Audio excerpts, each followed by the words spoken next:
everywhere you look, homesteading is popping off.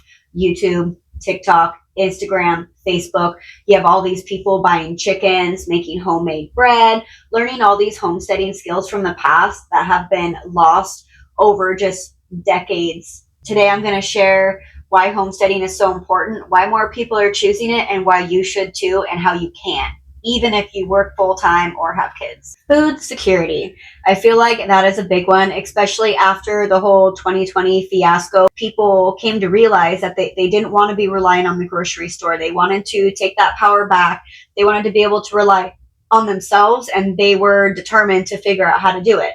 Not to mention that the prices of some of these groceries just keep going up and up and up. And I'm not talking about your Mountain Dew and your Pepsi and your little ho-hos. I'm talking about the basic price of milk and bread and just the common staples that these households need to survive, especially with young kids.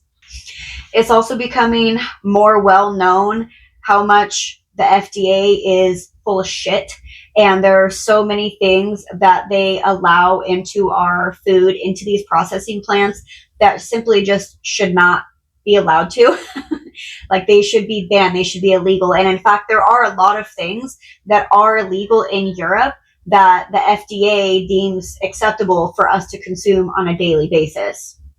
Riddle me that. Like, how does that even make any sense? Growing your own food means cleaner food, no chemicals, no pesticides, and then not processing wise, when you're buying canned food from the stores, like, it's not just the food. Like, they're putting other things in it to make it so it's stable longer, so it's good for them money wise, so they make more money. Because if it's good longer, then they can just bulk produce it and add all this shit to our food, and it stays on the shelf for like a year and we just keep buying it, right? All these chemicals are not good for us. When I go and I make canned corn, it's literally corn and salt. Look at the back of some of your processed foods that you buy. Like, a lot of times they'll say may contain lead. Why? Why may it contain lead? Why? It is perfectly stable. If you do it right, it is perfectly stable with just salt and the right canning method. You don't need all this extra shit. And you look at the back of your bread, there are so many different oils that they add in now, so many different sugars. It's like so many things that, okay, if you can't pronounce it, you shouldn't be eating it. Let's just leave it at that, because bread is pretty simple, right? Yeast, flour, sugar, salt, water, sometimes milk. The end. Why is there such a long list? It's ridiculous. And I actually did a TikTok video a while back, and it's really disgusting. I try my hardest not to buy bread anymore, just period. Just make it from home, get rid of the convenience. I can make hoagie rolls, English muffins, bagels, sourdough bread if I want to. It just, you can make it from home. It just is a little time consuming. You can buy bread makers, just throw it all in, set it and forget it, and walk away. That's fantastic. But anyways, back to the TikTok video. I had someone giving me a box of bread. They're like, oh, I'm not going to go through this fast enough. You have 3 kids, a family of 5. Like, I'll just give it to you. I'm like, oh, okay, sure. And I left it outside. Like, it's been sitting outside on my freezer for over a month. And I planned on giving it to my birds. Like, oh, I'll just give it to them as like a treat. Go sit out there and like throw them food, right? Completely forgot about it. You damn well bet I walk by it every single day on my way to work. But just a random box right there. I just kept going by it. It didn't mold. There was nothing wrong with it. That sat outside in 100-degree weather for over a month. And that bread did not mold. And they were different brands. They weren't all the same brands. There were hot dog buns, wheat bread, regular bread, and it didn't go bad. My bread, when I make bread, 1 week tops 1 week, and then it's not good anymore. It'll start molding or go stale, and you know there's something wrong with it when it's not molding. Like, it's full of chemicals and preservatives, full of it. And so that is, I try so hard not to buy a lot of this stuff from the store. Like, anything canned, the breads, the fresh things. Like, there are things I still have to buy. I mean, I just can't get around it. But I try my best not to. If I can make it from home, if I can grow it from home, I try really hard not to buy it at the grocery store. Not to mention, it just tastes better when you make it from home. Same with the canned veggies and fruits. Like, it tastes better when it's wholesome. And then, not to mention, you are putting all that hard work into it. You know what goes in it. You remember the day you did it on this 90-degree day in July. Like, oh yeah, I remember canning that. It makes it so much better. Learning how to provide for yourself definitely builds confidence and resilience. It makes it so you don't feel like you have to rely on the grocery stores for everything, and it builds momentum, and it makes you really want to jump into this life just head on, just dive right in, because after you learn some of the basic skills, it's a lot easier than people think it might be. And after they start talking about it, and then it gets other people to want to join in, and then here you go, homesteading's popping off again. Something else I'm really excited about homesteading, like trending right now, especially for working parents, working mom here like myself, is that we're getting our kids involved. And so while all of these okay, not everybody, but a lot of these skills have been lost over the generations. There are a lot of people that still hand with their Mima and their mom or their dad or whatever. But me personally, and I know a lot of people, like, those skills were lost. You know, for instance, my grandma used to can. I didn't know her. She died when I was 1 year old. I have pictures of her, but that's about it. And my mom never canned. She never had a garden. I mean, she might grow like one tomato plant just for fresh things, but she doesn't grow enough to try to be self-sufficient. She doesn't grow it to preserve it in any way. It's just for the season, right? And so therefore I never learned how.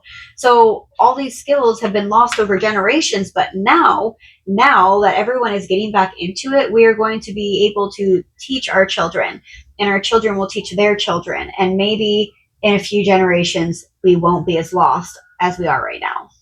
Seeing everything happen on social media, given you most of the time on social media you only get like the good sides of it, but seeing people make bread from scratch, or owning pigs or livestock in general, collecting rainwater, growing your own veggies, having a full-on garden in the middle of winter, it makes it feel possible, right? It makes it feel more possible for just regular everyday people to be able to do it too.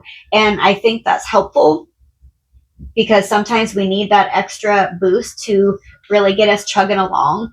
You know, it may be something like, oh yeah, I really want to do that, but I don't have time. And then you see me here talking to you as a full-time mom, making it happen. Maybe it will make it so you believe in yourself just a little bit more. Maybe it'll be that 1% that you needed to go buy some tomato seeds for the first time. And I think that's definitely a beautiful thing. So many people are just tired of this fast-paced living where it's go, go, go, wake up, get the kids to school, you go to work.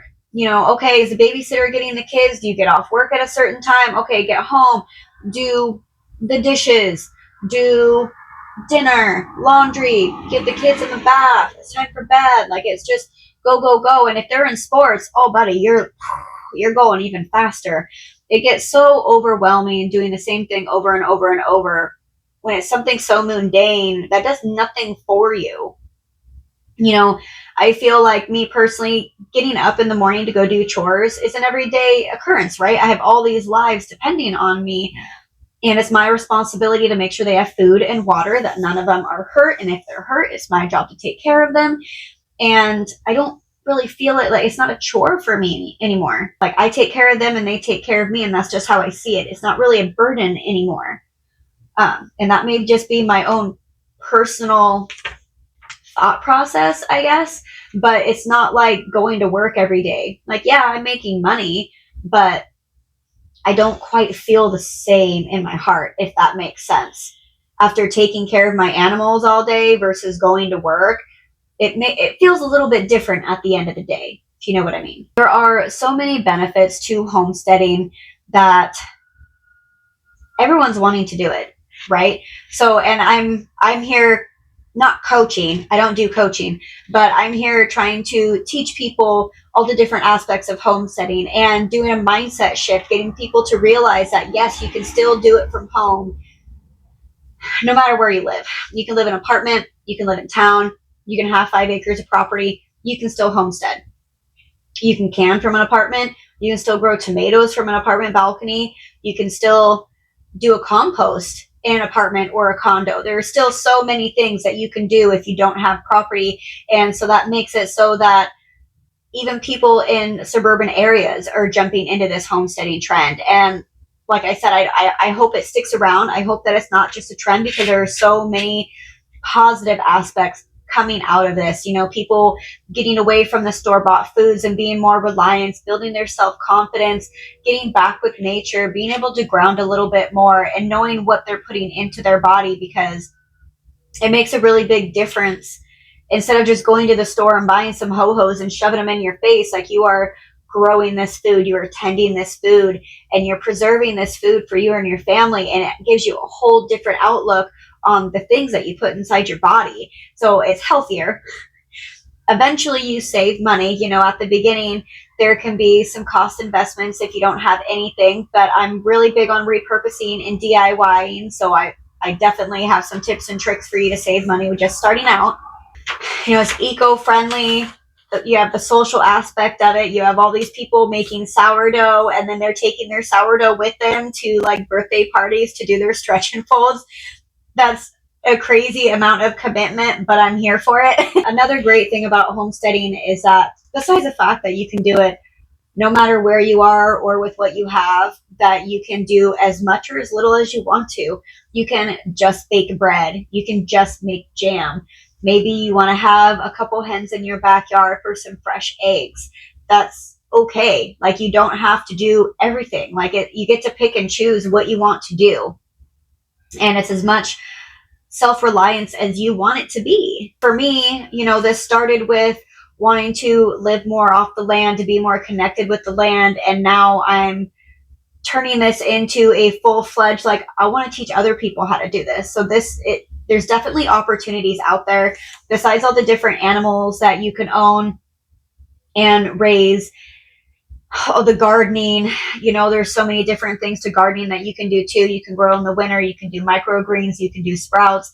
There's rainwater collection, beekeeping. You could keep honey. That's something that is definitely on my list. I don't know very much about it. I have a lot of research before I even think about getting a queen bee and ordering hive stuff. See, like, you hear me talking, I don't know enough about it. But there's just so much to it. And for me, being able to live that much closer to the land and being with, like, I wish I could do this every day for like the rest of my life without having to, like, I wish this was my job, but it's not. Like, I still have to go to work. I still have bills I have to pay. I'm not fully sufficient. I still have to pay for my electric. I still have a car payment. Like, you don't have to be completely off grid to be able to homestead. You can make it as much or as little as you want it to be. And I think that's my favorite thing about homesteading, is that it's up to you. Like, it puts the power back into your hands on how much that you want to do. And if you decide that you like it, the possibilities are endless.